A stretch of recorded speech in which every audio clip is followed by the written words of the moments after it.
الرحمن الرحیم باب ما جاء فی الجنتی وما فیہا، یہ باب آیا ہے جنت کے متعلق اور جو جنت میں نعمتیں ہیں ان کے متعلق۔ حدیث نمبر 67 عن ابی ہریرہ رضی اللہ تعالی عنہ، حضرت ابو ہریرہ رضی اللہ تعالی عنہ سے روایت ہے، قال فرماتے ہیں، قال رسول اللہ صلی اللہ علیہ وسلم، اللہ کے رسول صلی اللہ علیہ وسلم نے فرمایا، قال اللہ تعالی، اللہ تعالی نے فرمایا، اعددت لعبادی الصالحین، میں نے تیار کر رکھے ہیں اپنے نیک بندوں کے لیے ایسی نعمتیں ما لا عین رات، نہ تو کسی آنکھ نے ان کو دیکھا، ولا اذن سمعت، اور نہ کسی کان نے ان کے بارے میں سنا، ولا خطر علی قلب بشر، اور نہ کسی انسان کے دل میں ان کا خیال آیا۔ وَاقْرَؤُوا إِن شِئْتُمْ، اور اگر تم چاہو تو یہ آیت کریمہ پڑھو، فَلَا تَعْلَمُ نَفْسٌ مَا أُخْفِيَ لَهُم مِّن قُرَّةِ أَعْيُنٍ، کوئی آدمی نہیں جانتا جو کچھ اللہ تعالیٰ نے نیک بندوں کے لیے نعمتیں چھپا رکھی ہیں آنکھوں کی ٹھنڈک میں سے۔ حدیث نمبر 68 عن جابر رضی اللہ تعالی عنہ، حضرت جابر رضی اللہ تعالی عنہ سے روایت ہے، فرماتے ہیں، قال رسول اللہ صلی اللہ علیہ وسلم، اللہ کے رسول صلی اللہ علیہ وسلم نے فرمایا، ان اہل الجنت یاکلون فیہا، بے شک جنت والے اس میں کھائیں گے، ویشربون، اور پیئیں گے، ولا یدفلون، اور نہ ہی وہ تھوکیں گے، ولا یبولون، ولا یتغوطون، اور نہ ہی وہ پیشاب پاخانہ کریں گے، ولا یمتخطون، اور نہ ہی ان کی ناک سے ریزش آئے گی، اور نہ ہی ان کی آنکھ سے ریزش آئے گی۔ قالوا، تو صحابہ اکرام نے کہا، فرمایا، فما بال الطعام، تو کھانے کا کیا ہوگا؟ قال، تو آپ صلی اللہ علیہ وسلم نے فرمایا، جشاؤن، ڈکار آئے گی، ورشن، کرش مسک، اور پسینہ ہوگا مشک کے پسینے کی طرح، یلہمون التسبیح و تحمید، اللہ تبارک و تعالیٰ کے حکم سے، اللہ کے حکم سے ان کے اوپر تسبیح، اللہ کی تسبیح اور تحمید جاری ہوگی، جیسے کہ سانس ان پر جاری رہتا ہے، جیسے کہ سانس ان پر جاری رہتا ہے۔ حدیث نمبر 69 عن ابی سعید خدری رضی اللہ تعالی عنہ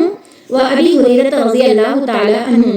حضرت ابو سعید خدری رضی اللہ تعالی عنہ اور ابو ہریرہ رضی اللہ تعالی عنہ سے روایت ہے،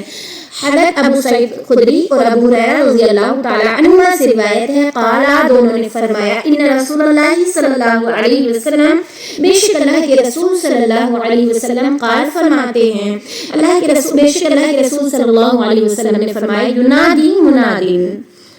بے شک جنت میں ایک آواز دینے والا اللہ کی طرف سے آواز دے گا، ان لکم، جنتیوں کے لیے، بے شک جنت میں ایک جنت والوں کے لیے ایک آواز دینے والا آواز دے گا، ان لکم، بے شک تمہارا یہ حق ہے، ان تصحوا، کہ تم صحت مند رہو، یعنی صحت مند رہنا تمہارا حق ہے، فلا تسقموا ابدا، تو تم کبھی بیمار نہیں ہوگے، تو تم کبھی بیمار نہیں ہوں گے، وان لکم ان تحیوا، اور بے شک زندہ رہنا تمہارا حق ہے، فلا تموتوا ابدا، تو تم کبھی نہیں مرو گے، وان لکم ان تشبوا، اور بے شک تمہارا حق ہے کہ تم جوان رہو،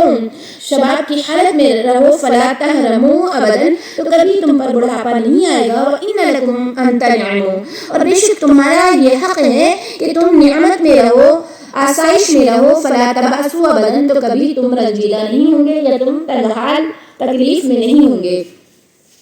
حدیث نمبر 70 عن ابی سعید رضی اللہ تعالی عنہ، حضرت ابو سعید خدری رضی اللہ تعالی عنہ سے روایت ہے، فرمایا، قال رسول اللہ صلی اللہ علیہ وسلم، اللہ کے رسول صلی اللہ علیہ وسلم نے ارشاد فرمایا، ان اللہ تعالی یقول یا اہل الجنت یا اہل الجنت، بے شک اللہ تعالیٰ فرمائے گا جنت والوں کے لیے کہ اے اہل جنت، فیقولون لبیک ربنا وسعدیک، تو وہ کہیں گے حاضر ہے ہمارے رب، والخیر کلہ فی یدیک، اور تمام بھلائیاں تیرے ہاتھ میں ہیں، فیقول، تو اللہ تعالیٰ کہے گا، هل رضیتم، کیا جو نعمتیں تم کو ملی ہیں جنت میں ان سے تم خوش ہو؟ فیقولون، تو وہ یہ کہیں گے، وما لنا لا نرضی یا رب، ہمارے لیے کیا ہے کہ ہم راضی نہ ہوں، ہم خوش نہ ہوں اے پروردگار. وقد آتیتنا ما لم تعطی احدا من خلقک، تحقیق کہ تو نے ہمیں ایسی نعمتیں عطا کی ہیں جو مخلوق میں کسی کو عطا نہیں کی. فیقول، تو اللہ تعالیٰ کہے گا الا اعطیکم افضل من ذلک، کیا میں تمہیں اس سے زیادہ بہتر نعمتیں عطا کر دوں.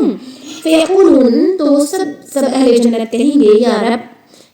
اے رب، اے پروردگار، وَأَيُّ شَيْءٍ أَفْضَلُ مِنْ ذَلِكَ، اس سے بہتر، اس سے اچھی کون سی چیز ہے. اے رب، أَيُّ شَيْءٍ کون سی چیز ہے، أَفْضَلُ مِنْ ذَلِكَ اس سے بہتر. فیقول، تو اللہ تعالیٰ کہے گا أُحِلُّ عَلَيْكُمْ رِضْوَانِي، میں نے تم پر اپنی خوشنودی کو حلال کر دیا ہمیشہ ہمیش کے لیے. فَلَا أَسْخَطُ عَلَيْكُمْ بَعْدَهُ أَبَدًا، میں تم پر اس کے بعد کبھی غصہ نہیں ہوں گا، ناراض نہیں ہوں گا. باب ما جاء فی رؤیت اللہ فی الجنہ، جنت میں اللہ کے دیدار کے بارے میں بیان. روئے الہی کے بارے میں یہ باب آیا ہے، اللہ کے دیدار کے بارے میں، جنت میں اللہ کے دیدار کے بارے میں. والنظر الیہ تعالی، اور اللہ کی طرف دیکھنے کے بارے میں. حدیث نمبر 71 عن صہیب رضی اللہ تعالی عنہ، حضرت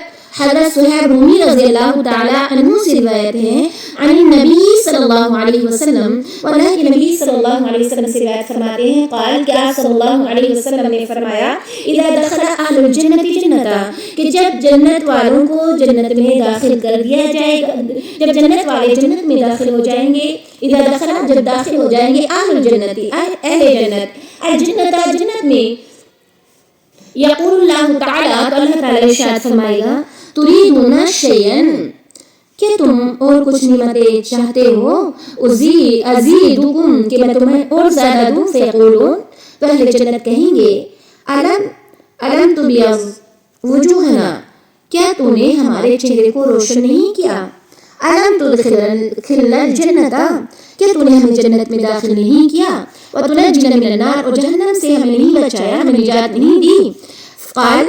آپ صلی اللہ علیہ وسلم نے فرمایا، فیرفع الحجاب، تو اچانک پردہ اٹھا دیا جائے گا. فینظرون الی وجہ اللہ، پس وہ روئے الہی کی طرف دیکھیں گے، جنت والے روئے الہی کی طرف دیکھیں گے. فما اوتوا شیئا، پس جو کچھ ان کو نعمت جنت میں اس سے پہلے عطا کی گئی، احب الیہم، ان کی طرف ان تمام چیزوں میں سب سے زیادہ محبوب، من نظر الی ربہم، دیدار الہی ہوگا. ثم تلا، پھر آپ صلی اللہ علیہ وسلم نے اس آیت کریمہ کی تلاوت فرمائی. للذین احسنوا، جن لوگوں نے زندگی نیکی میں گزاری، اچھی گزاری، الحسنہ، ان کو اچھا مقام دیا جائے گا، وزیادہ، اور ایک اور نعمت، دیدار حق، زیادہ دی جائے گی. حدیث نمبر 72 عن جریر بن عبداللہ رضی اللہ تعالی عنہ، حضرت جریر بن عبداللہ رضی اللہ تعالی عنہ سے روایت ہے، فرمایا، کننا جلوسا عند رسول اللہ صلی اللہ علیہ وسلم، ہم سب آپ صلی اللہ علیہ وسلم کے پاس بیٹھے ہوئے تھے. فنظر الی القمر لیلۃ البدر، بس آپ صلی اللہ علیہ وسلم نے دیکھا 14 رات کے چاند کی طرف. فقال، تو آپ صلی اللہ علیہ وسلم نے ارشاد فرمایا، انکم سترون ربکم، یقیناً تم اپنے رب کی طرف دیکھو گے، کما ترون ھذا القمر، جیسے کہ تم اس چاند کی طرف دیکھ رہے ہو. لا تضامون فی رؤیتہ، کہ اس کے دیکھنے میں کوئی کشمکش نہیں، کوئی پریشانی نہیں آ رہی ہے. فإن استطعتم، بس اگر تم طاقت رکھتے ہو، یعنی اپنے رب کی طرف دیکھنا چاہتے ہو، تو تم طاقت رکھتے ہو تو یہ کام کرو، ان لا تغلبوا علی صلاۃ قبل طلوع الشمس وقبل غروبها، کہ تم اپنے سورج طلوع ہونے سے پہلے اور سورج غروب ہونے سے پہلے کی نماز پر کسی چیز کا غلبہ نہ ہونے دینا، یا اپنی سورج طلوع ہونے سے پہلے کی نماز پر اور سورج غروب ہونے سے پہلے کی نماز پر کسی چیز کو غالب نہ کرنا. ففعلوا، تم ایسا ہی کرنا. ثم قرأ، پھر رسول اللہ صلی اللہ علیہ وسلم نے اس آیت کریمہ کی تلاوت فرمائی، وسبح بحمد ربک قبل طلوع الشمس وقبل غروبها، تم اپنے رب کی تعریف کی تسبیح بیان کرو سورج طلوع ہونے سے پہلے اور اس کے غروب ہونے سے پہلے.